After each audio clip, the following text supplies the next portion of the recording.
तो ये साफ दिख रहा है कि सड़क पे कुछ पुरुष भी चल रहे थे, कुछ महिलाएं भी चल रही थी, पर किसी ने पलट कर देखने की भी जहमत नहीं करी। मदद तो अलग बात है। तो दिल्ली बहुत ज़्यादा असुरक्षित है महिलाओं के लिए और बच्चियों के लिए, पर बहुत ही ज़्यादा असंवेदनशील भी हो गई है। कितनी शर्म की बात है। मैं ये मानती हूँ कि जब तक एक ऐसा सिस्टम नहीं बनेगा इस देश में जिसमें हर हाल में सजाएं हो, तुरंत सजाएं हो, प्रोसेस द्वारा सजाएं हो और सख्त से सख्त सजाएं हो, तब तक किसी के मन में डर नहीं बैठेगा। आज बिल्कुल law and order situation fail हो चुकी है दिल्ली में। लोगों को डर लगता है घर से बाहर निकलने में। कहीं ना कहीं महिलाएं और बच्चियां बहुत असुरक्षित हैं, और वो सिर्फ इसलिए क्योंकि क्रिमिनल्स हैं, उनके हौसले बहुत बुलंद हो रखे हैं। जी स्वाति जी, क्या लग रहा है इसके पीछे की वजह? क्योंकि आपने कई बार लोगों को रेस्क्यू करवाया है, इस तरीके में जिस तरह घटनाएं हुई हैं उसका वो आपने निष्कर्ष तक पहुंचाया है, लगातार महिलाओं की आवाज़ आप उठाती चली आई हैं। क्या वजह लग रही? 16 साल की बच्ची, इतनी बेरहमी से हत्या, क्या लग रहा है इसके? कोई जवाबदेही नहीं है, लोगों को डर नहीं लगता और कोई सिस्टम नहीं बनाया जाता। 2 बार अनशन कराया मैंने, देश में कानून बदलवाए हैं अनशन के द्वारा। फांसी की सजा रेप में प्रावधान होना चाहिए, वो तक करवाया है, लेकिन होती किसको है? लोगों को डर ही नहीं लगता।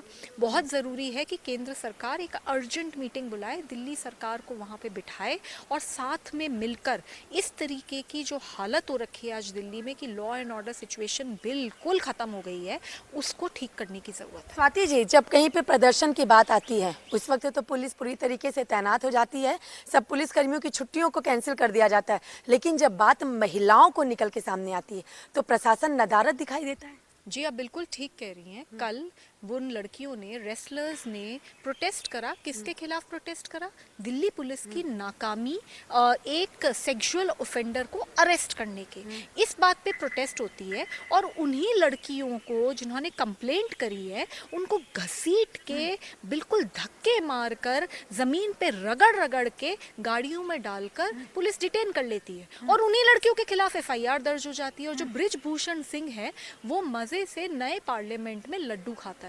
तो ये क्या चल रहा है? लोगों में क्या मैसेज देता है ये कि बृजभूषण जैसा गुंडा भी, जिसके ऊपर 40 केस हो रखे हैं, वो तक अरेस्ट नहीं हुआ, तो लोगों के हौसले तो बुलंद होंगे ही ना। जी स्वाति जी, एक अंतिम चीज जानना चाहूंगी कि LG लगातार लॉ एंड ऑर्डर की बात करते हैं, कानून व्यवस्था की बात करते हैं, लेकिन जब इस तरीके की घटनाएं निकल के आती है तो लोग चुप्पी साध के बैठ जाते हैं। महिला आयोग के अध्यक्ष होने के नाते आप आगे क्या करना चाहेंगी और शासन से इसकी जवाबदेही मांगना चाहेंगी? हमने दिल्ली पुलिस को नोटिस इशू किया है। मैं 2 चीज़ें चाहती हूँ। एक तो ये कि आदमी तुरंत अरेस्ट हो और सख्त से सख्त इसके ऊपर एक्शन हो। दूसरी बात, दिल्ली पुलिस हमें ये बताए कि क्या इस लड़की ने पहले कभी कोई कंप्लेंट करी थी, क्योंकि हमने बहुत बार ऐसा देखा है कि स्टॉकिंग के केसेस में दिल्ली पुलिस के पास पहले कंप्लेंट आती है, उस पर कुछ नहीं करते और फिर लड़की को मार दिया जाता है। ऐसे पहले बहुत बार घटनाएं हुई हैं दिल्ली में, तो हमें सबसे पहले ये कर रहे हैं। दूसरी बात ये है कि मैं केंद्र सरकार से सीधे सीधे अपील करती हूँ। मैं चाहती हूँ कि एक अर्जेंट मीटिंग बुलाई जाए जिसमें केंद्र सरकार में होम मिनिस्टर हो, क्योंकि दिल्ली पुलिस उन्हें रिपोर्ट करती है, LG साहब हो, मुख्यमंत्री हो, पुलिस कमिश्नर हो, और दिल्ली महिला आयोग को बुलवा लीजिए, क्योंकि हम बताएंगे आपको कि जब अंजलि के साथ दिल्ली में अंजलि को सड़क पे घसीटा गया और आज के जो इंसिडेंट है, इन दोनों के बीच में हर दिन दिल्ली महिला आयोग में 2000 की, तो ये सारी लड़कियां चीख रही हैं, चिल्ला रही हैं, और कितनी लड़कियां मरेंगी तब